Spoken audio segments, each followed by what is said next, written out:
Assalamualaikum. Ismi Raja Muhammad Aimanul Akam bin Raja Musa. Alhamdulillah. اليوم سنقدم لكم بالموضوع نشأة المدرسة الفقهية. ما معنى نشأة المدرسة الفقهية؟ Ia membawa maksud kemunculan mazhab fiqh. Hari ini kami akan membentangkan kepada anda apakah yang dimaksudkan dengan kemunculan mazhab fiqh dan bagaimanakah kronologi perkembangan mazhab fiqh tersebut dan juga apakah sebab-sebab tercetusnya pemikiran mazhab fiqh. Kita pergi kepada poin yang pertama, at-tafhamun ta'ifi, yang bermaksud pengertian mazhab.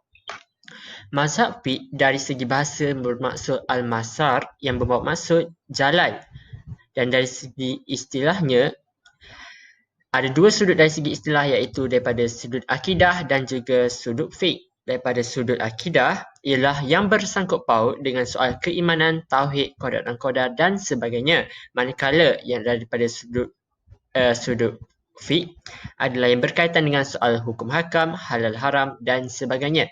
Contoh kepada mazhab fiqh adalah seperti mazhab Hambali, mazhab Syafi'i, mazhab Hanafi dan lain-lain.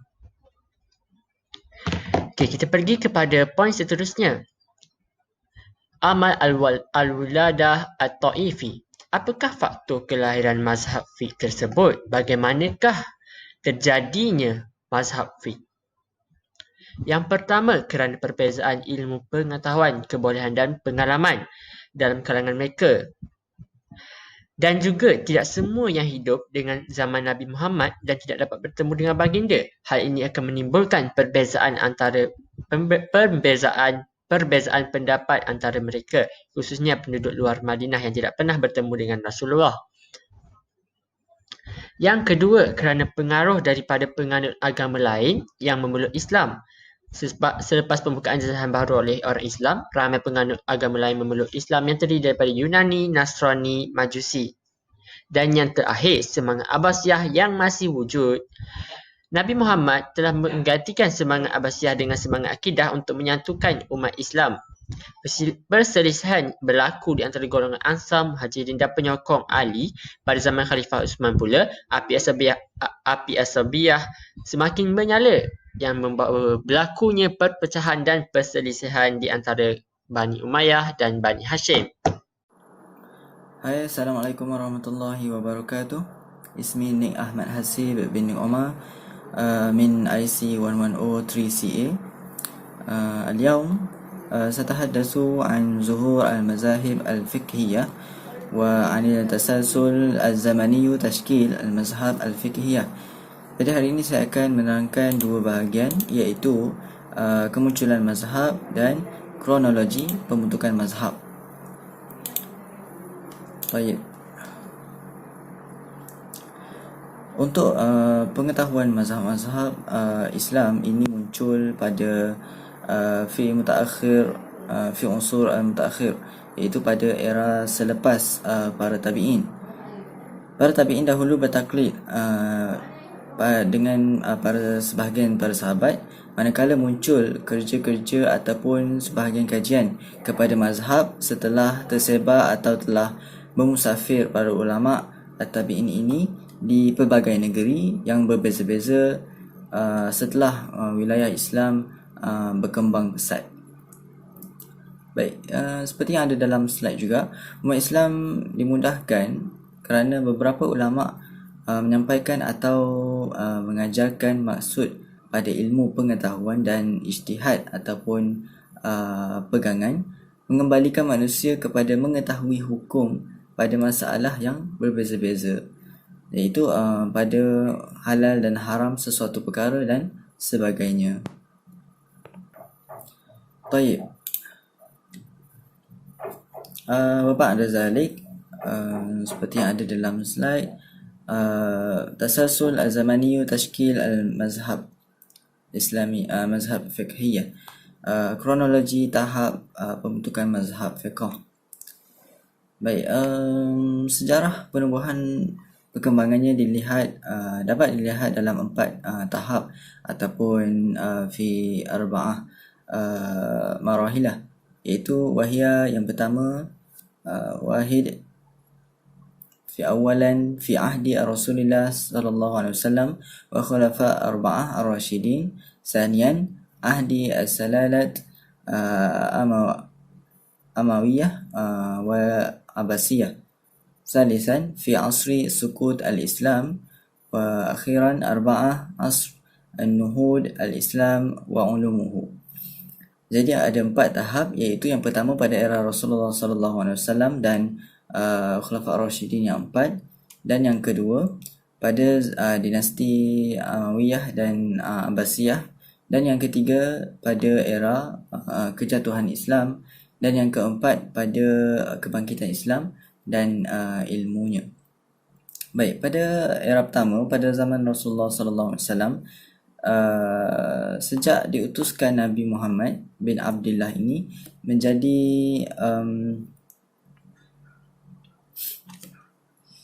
sejak itu berkembangnya agama Islam dan tauhid yang baharu, iaitu Islam. Ketika itu sumber syariat adalah penurunan wahyu 100%, iaitu dalam bentuk Al-Quran yang diajarkan sendiri oleh ataupun diterangkan sendiri oleh Rasulullah sallallahu alaihi wasallam. Ia sebagaimana di dalam surah Al-Baqarah ayat yang kedua yang bermaksud samalah seperti nikmat kami utuskan kepadamu seorang rasul dalam kalangan kamu, iaitu Muhammad, yang membacakan ayat-ayat kami kepada kamu, ila akhir ayat. Seterusnya pada era yang kedua, bermula pada tahun 41 Hijrah bersamaan 661 Masihi, setelah berlakunya pergolakan politik ataupun masalah politik dalam pemerintahan Islam, iaitu beralih ke dinasti Umayyah, iaitu yang ketika itu berprinsipkan pangkat atau darjat khalifah itu dapat diwarisi oleh zuriat keturunan.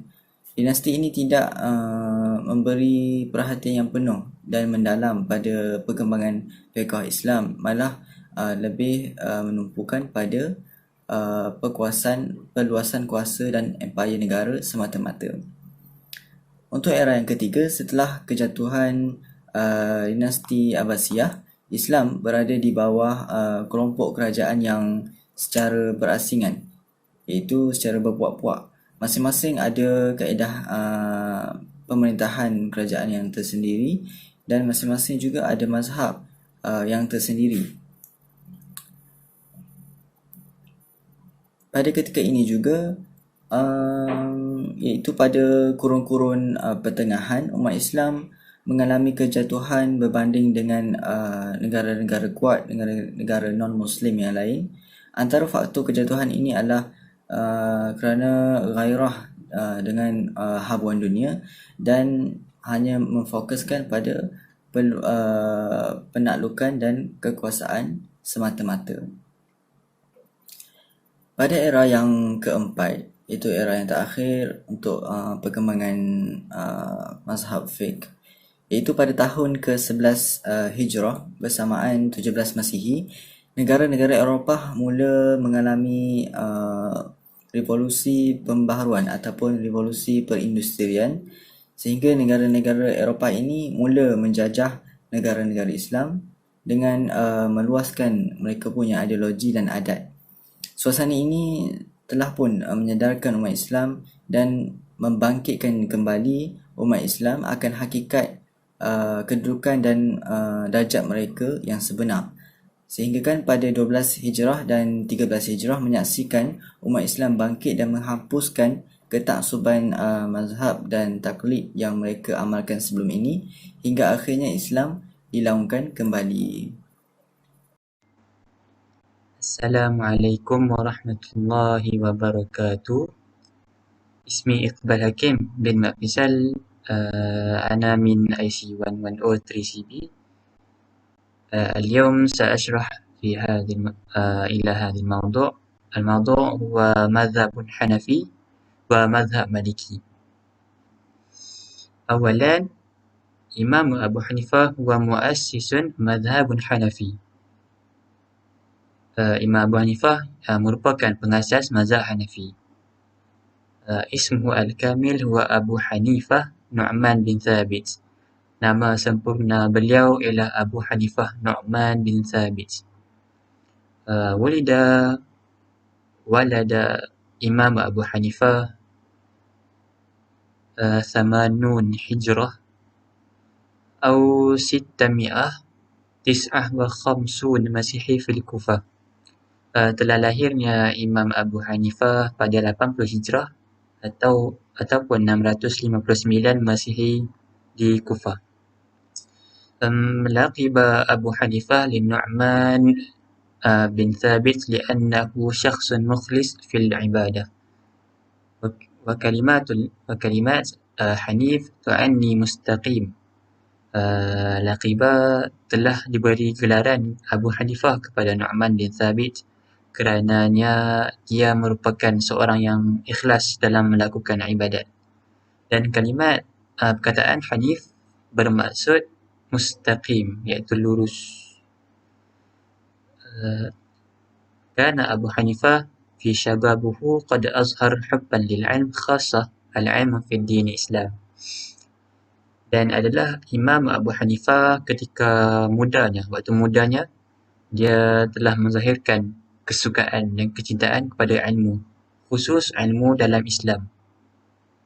Ihtimamuhu al-kabir bi'ilm fiqh wal-dhika wal-muthabirah wal-jadiyah fihi dirasati ilmu fiqh. قد أصبح أبو حنيفة خبيرا في مجال الفقه. ihtimamuhu al-kabir iaitu Imam Abu Hanifah telah meletakkan minat yang tinggi dalam ilmu fiqh dan kepandaiannya dan kesungguhannya dan kerajinannya dalam ilmu fiqh. Dan qad asbah telah menjadinya Imam Abu Hanifah salah seorang imam yang kabir dalam bidang fiqh. Al-Imam Abu Hanifah ta'miqu fi ilm hadis wa tafsir lianna kullahuma wathiq as-silah bihimal fiqh. Imam Abu Hanifah ni juga mahir dalam ilmu hadis dan tafsir kerana dua ilmu tersebut ada berkait rapat dengan ilmu fiqh. Kana tu'allimu al-Imam Abu Hanifah min kathirin ulama kabir minhum Abdullah bin Abbas wa Ali bin Abi Talib wa Abu Hurairah wa Abdullah bin Amr. Dan adalah ramai guru-guru Imam Abu Hanifah daripada ulama yang besar, antaranya Abdullah bin Abbas, Ali bin Abi Talib, Abu Hurairah, Abdullah bin Amr. Wa akhiran tufiya al-Imam Abu Hanifah fi 150 Hijrah atau 767 Masihi fi Baghdad. وبعد ذلك سأشرح الموضوع مذهب مالكي. إمام مالك هو مؤسس مذهب المالكي وهو الثاني من بين مدرسة الأربعة في الإسلام.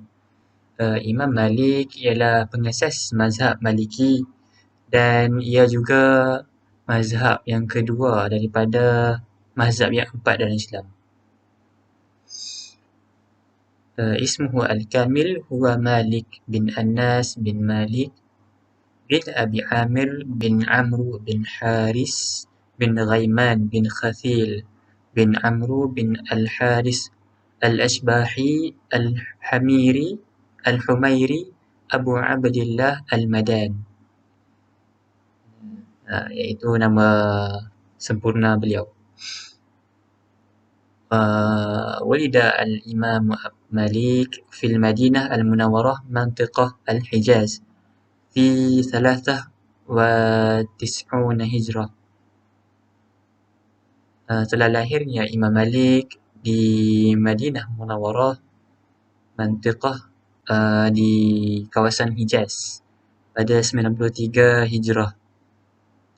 Wa min nasal Arab qaryah Zu Ashbah wa hadha qaryah صغيرة في المدينة حمير. Dia berasal daripada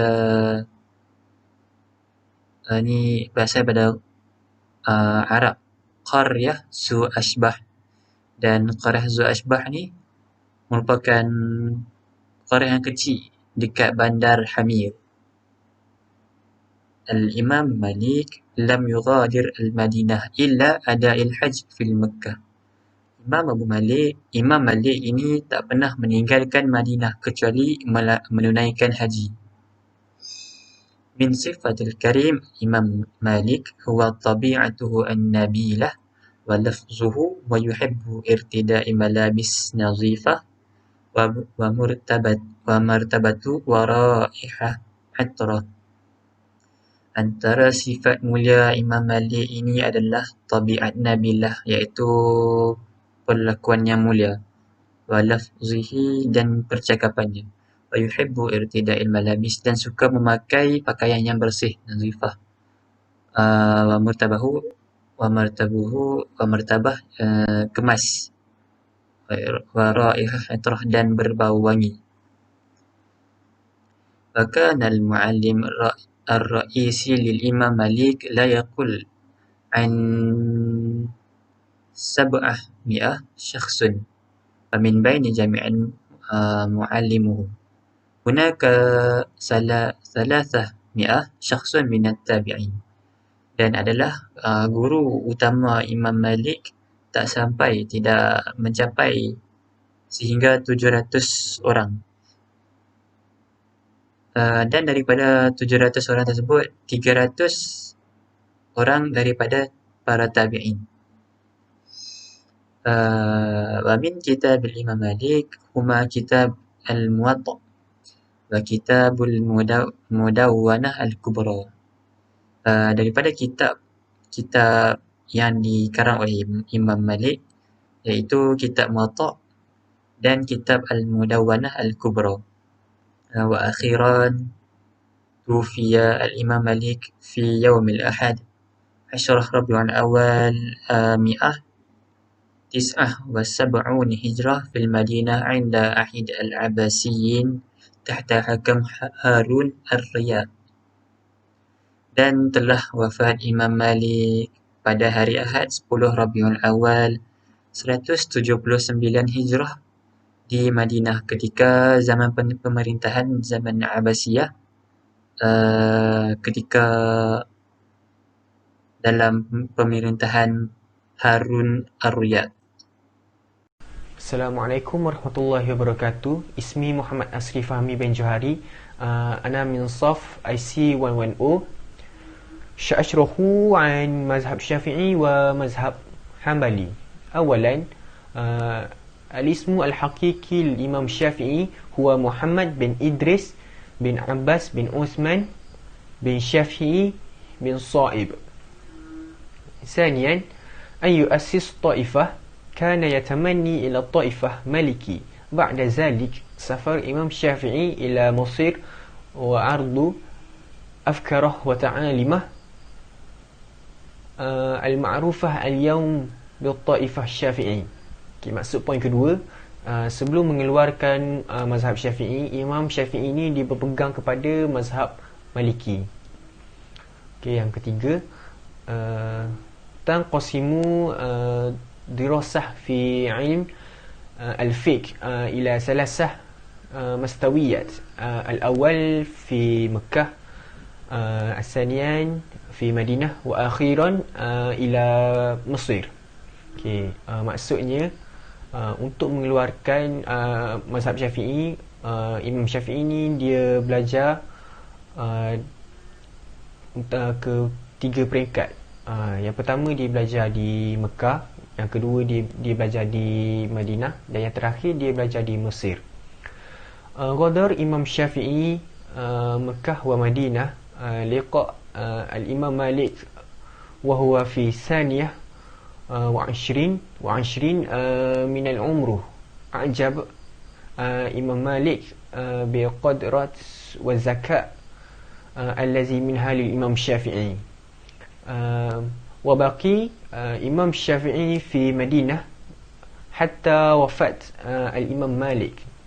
Maksudnya Imam Syafi'i ni dia pergi ke Madinah untuk berjumpa dengan Imam Malik dan belajar tentang ilmu fiqh bersama Imam Malik.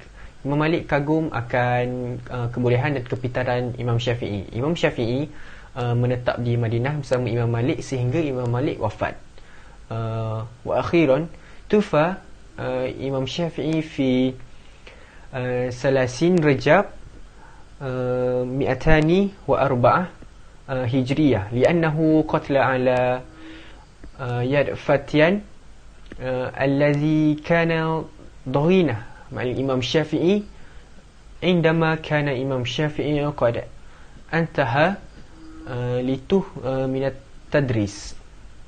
Maksudnya Imam Syafi'i meninggal pada 30 Rejab tahun 204 Hijrah kerana telah dibunuh oleh seorang hamba yang bernama Fatian. Fatian membunuh Imam Syafi'i kerana dendam sebab Fatian kalah berdebat dengan Imam Syafi'i. Ba'da zalik nazhabu ila mazhab Hanbali. Awalan al-ismu kamil li muassis mazhab Hanbali huwa Ahmad bin Muhammad bin Hanbal bin Hilal bin Asad bin Idris. Walidu Ahmad bin Hanbal fi Baghdad yaum 20 Rabiul Awal amun 264 Hijriyah. Asaniyah ishtaharu bi ismu jaddatun Hanbal lianna jaddahu kana walya mashhur fi Khursan fi ahad hakumah Bani Umayyah. Maksudnya Imam Ahmad ni dapat nama Hanbal sempena nama datuknya. Datuknya seorang gubernur yang terkenal di Khurasan pada zaman pemerintahan Bani Umayyah. Gelap. Seterusnya wa hunaka ba'd al-ara' allati taqulu in wadah al-Imam Ahmad طالبات منه حفظ القرآن وهو في العاشرة من العمر كانت والدته تفاجئه كل صباح بصلاة الفجر في مسجد بعيد في Jubari. Okey, maksudnya ada setengah pendapat mengatakan ibu Imam Ahmad ni menyuruhnya untuk menghafaz Al-Quran pada umur 10 tahun. Ibunya sering mengejut beliau supaya solat subuh di masjid yang jauh dalam keadaan yang sejuk. Poin seterusnya, fakhraj Imam Ahmad الطالب العلم في مواقف فاكر مسلحة بالحنطة والملاحي. Maksudnya kat sini Imam Malik ni dia pergi belajar dalam keadaan yang miskin dengan hanya berbekalkan gandum dan juga garam. Seterusnya liqad suhjan Imam Ahmad wa ta'rad lit'azib bisabab al-qazfu bil mu'tazilah wa huwa iftira' yaqulu an al-Quran min as-sana' al-insan wa la yadumu ila 'abdi. Maksudnya kat sini Imam Ahmad pernah dipenjarakan kerana fitnah Mu'tazilah yang mengatakan Al-Quran ni tidak akan kekal abadi. Imam Ahmad melawan fitnah tersebut dan dia telah dihukum penjara. Tufi Imam Ahmad al-yawm salasatun 20 Rabiul Awal 200 wa wahidun wa arba'una hijriyah. طيب وأخيرا للخاتمة هذا مناقشة. Sejarah perundangan bermula dari zaman Nabi Muhammad SAW, para sahabat dan dari takwin dan taklid.